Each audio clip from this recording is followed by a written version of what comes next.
Good morning. இந்த அழகான பிராமண உலகத்தில் உள்ள பாபாவின் குடும்பத்தினர் அனைவருக்கும் நான் பல வருடங்களாக முரளியை செவிமடுத்த போது பல்வேறு உபாயங்களை முயற்சி செய்து பார்த்திருக்கின்றேன். என்னை தயார்படுத்திக் கொள்வதற்காக நான் அடிப்படையாக செய்கின்ற 3 விடயங்கள் இருக்கின்றன. அதில் முதலாவது, முரளி ஆரம்பிப்பதற்கு முன்னர் அரை மணி நேரம் தியானத்தில் அமர்ந்திருத்தல்.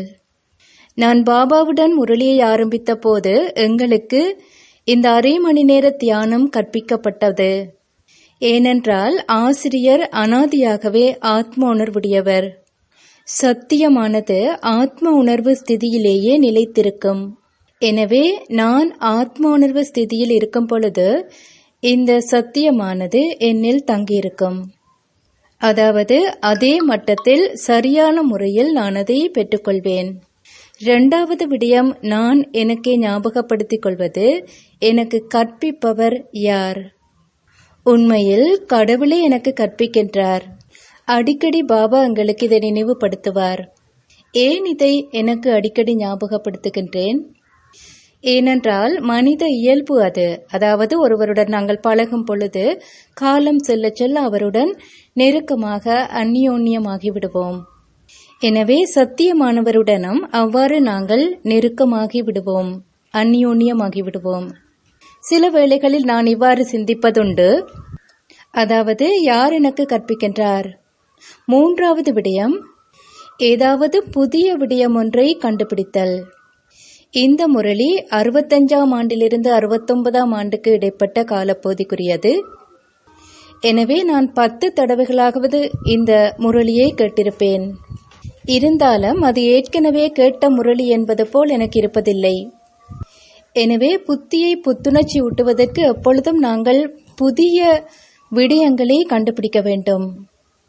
முரளியை கேட்கும் போது நான் சில கேள்விகளை எனக்குள் கேட்க விரும்புவது வழக்கம். அதில் ஒன்று, யார் எனக்கு கற்பிக்கின்றார்? அன்பான தந்தை எனக்கு கற்பிக்கின்றாரா? அல்லது ஆசிரியர் இந்த சத்தியத்தை நான் உள்வாங்குவதற்காக எனக்கு ஊக்கப்படுத்துகின்றாரா? அதாவது இந்த சத்தியத்தை எவ்வாறு எனது வாழ்க்கையை நான் கடைபிடிக்கின்றேன் என்று அவர் என்னை தூண்டுகின்றாரா? அல்லது சத்குரு எனக்கு வருகின்ற தடைகளையும் சவால்களையும் நான் எதிர்கொள்வதற்கு எனக்கு உதவி செய்கின்றாரா? அல்லது தர்மராஜா? சில சமயங்களில் பாபா இதை சக்தி வாய்ந்த முறையில் கூறுவதுண்டு. இது உண்மையானது. எது எனக்கு துன்பத்தை கொடுக்கின்றது, எது சந்தோஷத்தை கொடுக்கின்றது என்பதையும் பாபா உண்மையாகவே எனக்கு கற்பிக்கின்றார். சில வேளைகளில் பாபா தாயாகவும் இருக்கின்றார். அவர் கூறுகின்றார், ஆம், எனக்கு தெரியும், அரை கல்பமாக நீங்கள் போராடி கொண்டிருந்தீர்கள். எனவே பாபா இதை சரியாக புரிந்து கொண்டு எங்களை பராமரித்துக் கொண்டிருக்கின்றார். அல்லது இந்த பயணத்திலே பாபா ஒரு நண்பராகவும் திகழ்கின்றார். இது மிகவும் சுவாரஸ்யமானது. எனவே சில வேளைகளில் பாபா ஒரு விதமாக இருப்பார், இன்னும் சில சமயங்களில் 2-3 பாகங்கள் சேர்ந்தவராக இருப்பார். சில வேளைகளில் நான் இன்னொரு விதமாக சிந்திப்பதுண்டு. அதாவது பாபா யாருடன் பேசிக் கொண்டிருக்கின்றார்? அவரை செவிமடுப்பவர்கள் யார்? அந்த ஆடியன்ஸ் யார்? அதிகபட்சமாக பிராமண குழந்தைகளே கேட்கின்றனர். சில வேளைகளில் 108 வெற்றி மணிகள், சில வேளைகளில் 8 மணிகள். பாபா அதி உயர்ந்த நிலையில் வைத்தே பேசுவார். அவர் எங்கள் மீது வைத்திருக்கின்ற அன்பின் வெளிப்பாடு எங்களுக்கு அந்த வாய்ப்பை கொடுக்கின்றார். நான் சிந்திக்கக்கூடும், இது எனக்கு அதிகபட்சம். ஆனால் அவர் எனக்கு அந்த வாய்ப்பை கொடுக்கின்றார். குழந்தைகளே, நீங்கள் ஒரு தூய்மையற்ற எண்ணத்தை கூட கொண்டிருக்க கூடாது என்று பாபா கூறுகிறார். சில வேளைகளில் பாபா முழு உலகத்துடனும் பேசுகின்றார். அதாவது 8 பில்லியன் ஆத்மாக்களுடன் பேசுகின்றார். அவர் சகல ஆத்மாக்களினதும் தந்தை. சில வேளைகளில் அவர் எல்லா சமயத்தவர்களுடனும் பேசுகின்றார். எனவே பாபாவை செவிமடுப்பவர்கள், அந்த ஆடியன்ஸ் யார் என்று பார்ப்பதில் எனக்கு ஆர்வமாக இருக்கும். ஆம், சில வேளைகளில் பாபா 8 மணிகளுடன் பேசுகின்றார். சில வேளைகளில் பாபா முழு உலகத்துடனுமே பேசுகின்றார். எனவே அது எனக்கு மிகவும் பிடித்திருக்கின்றது. 3வதாக, பாபா என்ன கருப்பொருளில் பேசுகின்றார்? உதாரணமாக, கடந்த சில வாரங்களாக பாபா எல்லைக்குட்பட்டது எல்லையற்றது பற்றி பேசியிருந்தார். நான் சரீர உணர்வில் இருக்கும் போது நான் சிந்திப்பது மற்றும் அனைத்துமே எல்லைக்குட்பட்டதாகத்தான் இருக்கும். ஆனால் பாபா எல்லையற்றதில் வசிக்கின்றார். அதனால்தான் பாபா எல்லையற்ற குழந்தைகளுடன் பேசுகின்றார். அத்துடன் ஆத்ம உணர்வில் பேசுகின்றார். பாபா குறித்தோர் கருப்பொருளிலே சில வாரங்களுக்கு பேசுகின்றார். அதுவும் எனக்கு மிகவும் பிடித்திருக்கின்றது. இன்று பாபா கூறியிருந்தார், நினைவு யாத்திரையில் இருப்பதன் மூலம் தூய்மையாக்குங்கள். அது என்னை தூய்மையாக்குவதுடன் முழு உலகையுமே தூய்மையாக்குகின்றது. பாபா சில கேள்விகளை கேட்கின்றார். எந்தளவுக்கு நான் நினைவு யாத்திரையில் இருக்கின்றேன்? ஷிவ் பாபா ஸ்ரீமத் கொடுக்கின்றார். பிரம்மா பாபா தனது அனுபவங்களை பகிர்ந்து கொள்கிறார். எனவே இயல்பாகவே இது கடவுள் எங்களுக்கு கூறுகின்ற சத்தியம். சமீப காலமாக, அதாவது கடந்த சில வருடங்களாக நான் உணர்ந்த சில விஷயம், முரளியை உணர்வுகளாக களஞ்சியப்படுத்தி வைத்திருத்தல்.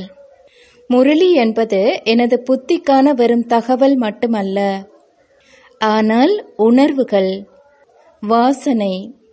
முரளியை நீங்கள் உணர்வு பூர்வமாக எடுத்துச் செல்லும் போது அது அதி உயர்ந்த நினைவு ஆகும்.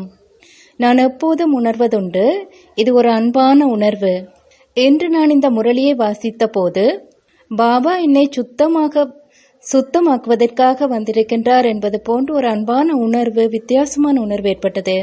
அதாவது பாபா என்னை சுத்தப்படுத்துவதற்காகவும் எந்த ஆதிக்கங்களில் இருந்தும் நான் ஆதிக்கத்திற்கு உட்படாமல் இருப்பதற்காகவும், தூய்மையாக்குவதற்காகவும், எல்லாத்துக்கும் அப்பால்பட்டிருப்பதற்காகவும், பற்றிருப்பதற்காகவும் உதவி செய்ய வந்திருக்கின்றார். இதுவே உண்மையான தூய்மைப்படுத்தல் ஆகும்.